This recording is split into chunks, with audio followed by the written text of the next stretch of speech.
Hi, everybody. Welcome to Life with Anita. So, this episode is really a sincere and honest episode I want to record to say thank you to everybody that's been trying to help me get through this unfortunate, traumatic time that I have just went through. Thank you for all the prayers, all the well wishes for me to heal, to recover, to be okay. I can't tell you the trauma and the abuse I suffered since April at the hands of my ex, who I divorced back in February. It has been something just truly hurtful, traumatic, because you guys have to understand how good of a person I have always been to this guy.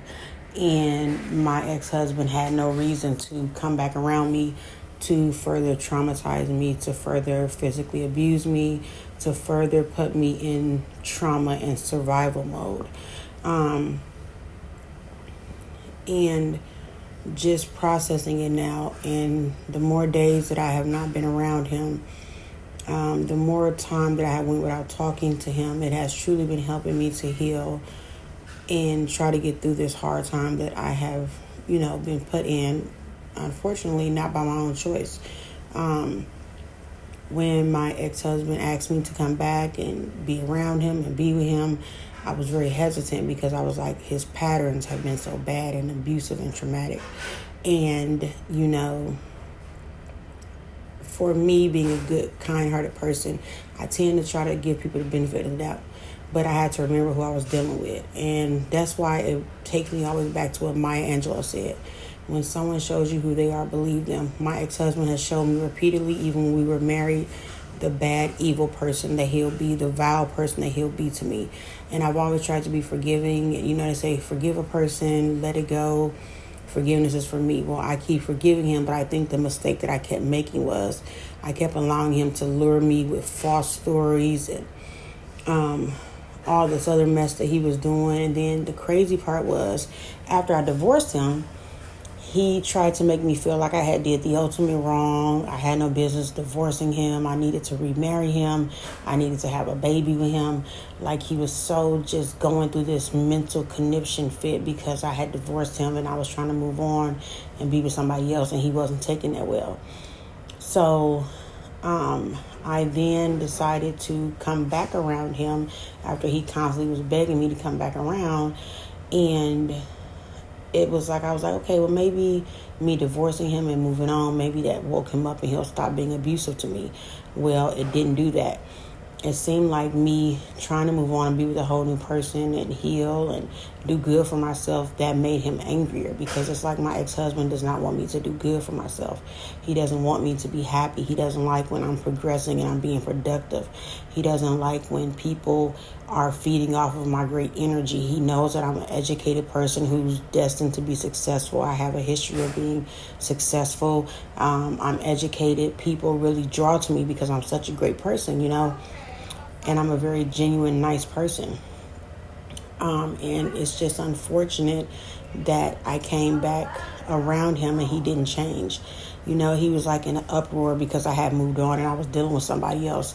And so I ended that relationship with the other person for not so much just because I didn't want the chaos to keep erupting, but also because I was like, okay, maybe he's had a wake-up call, like I said before. But with him, he suffers from so much, and he's always out after, he always wants to be with me and all these other women, and he's got this situation going on, he's got that going on, but then it's like he doesn't want anybody to have me because he knows I'm such a good woman.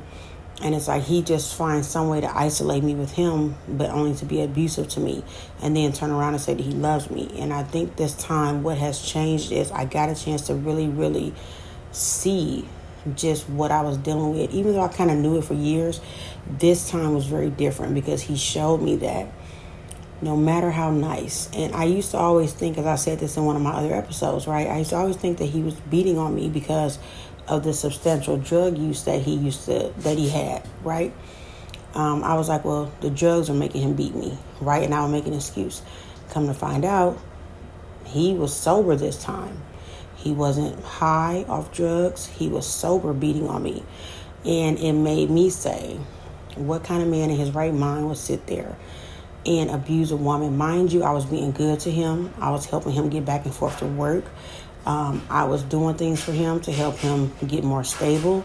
I was taking him places he needed to do things that were necessary for his stability. And I was helping him out as much as I could. I was trying to be a good person to him.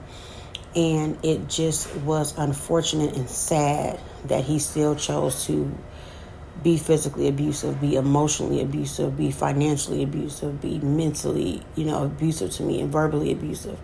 It was just traumatizing for me this time because I was like, I came back around again with good intentions and it just got me nowhere with him. So this time I can never return to that bad place with him because he has no intention of ever loving me. He's never going to treat me good. He'll never stop cheating. He'll never stop lying. He'll never stop being an evil person to me.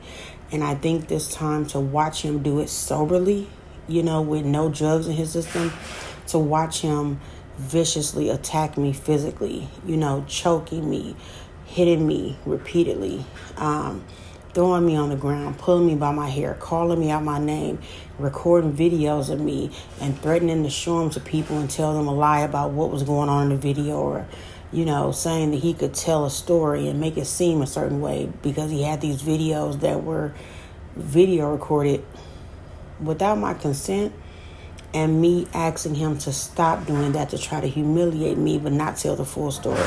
So it's just unfortunate, but I'm healing every day. I'm trying to get better, and I want to thank everybody who has now become my village of help, support, and just peace and happiness again. Thank you guys for all your prayers. Thank you guys for just hoping that I am able to not return to that bad place again. I thank you. I thank you guys so much. I'm healing every day. I'm getting better every day. And, healing is a journey. And so I just have learned my lesson for the last time about dealing with him. And so I'll never, ever go back to D number 2 because D number 2 is very traumatic. He's very abusive. He does not care about me. He does not love me. And I'm tired of crying and hurting every time I go around him. So thank you guys for tuning into Life with Anita. You guys have a great evening and just keep sending me prayers. I'm trying to recover. I'm trying to heal. But yeah, I pretty much had my last episode with D number 2. I don't want to be involved with him anymore. I'm tired of going through the chaos. I'm tired of dealing with him and him being around me saying we together. Then he's cheating. Then he's putting his hands on me. I don't want to be abused. That's not fun to me. I don't like that. That's a very traumatic situation that has a very long-term effect on you. So abuse is not okay, no matter what type it is. It's not okay. Thank you guys for tuning into Life with Anita. If you are in an abusive situation, please get out. Do not take time to get out. I regret that I took so long to get out of a situation with D number 2 again. I regret I waited and took so long out of fear, out of other things, just to get out and leave. So thank you guys for tuning in to Life with Anita. Have a great evening.